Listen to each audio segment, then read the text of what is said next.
In this video, we're going to be looking at one of the older Airfix 1600 models, the HMS Tiger. This is another model that doesn't have much detail, so you need to do some research on the net, look for photos of the real ship and of detailed models.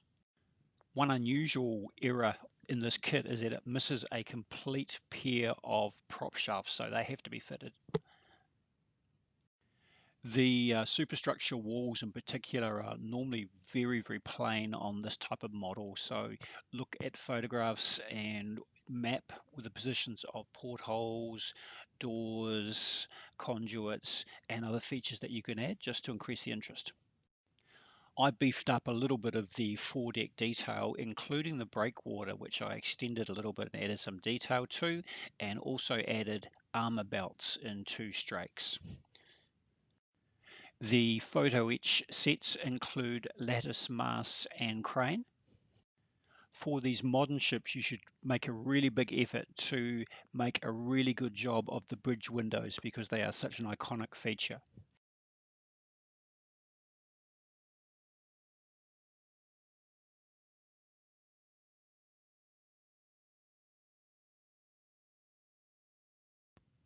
As you can see, the photo etch rails and ladders really add detail and lift the whole model, so well worthwhile if you can spend the money and the time to incorporate them.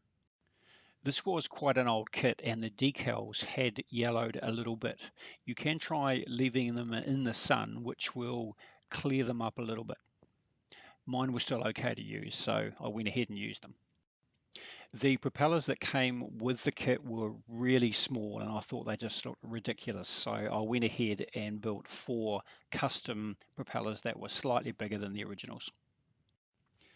In some of these final shots, you can see that the paintwork just needs a little bit of touching up in some spots, but otherwise I was really pleased with this model. So a little bit of added detail and certainly with the photo etch, and in fact if you wanted to go further you could add the 3D turrets.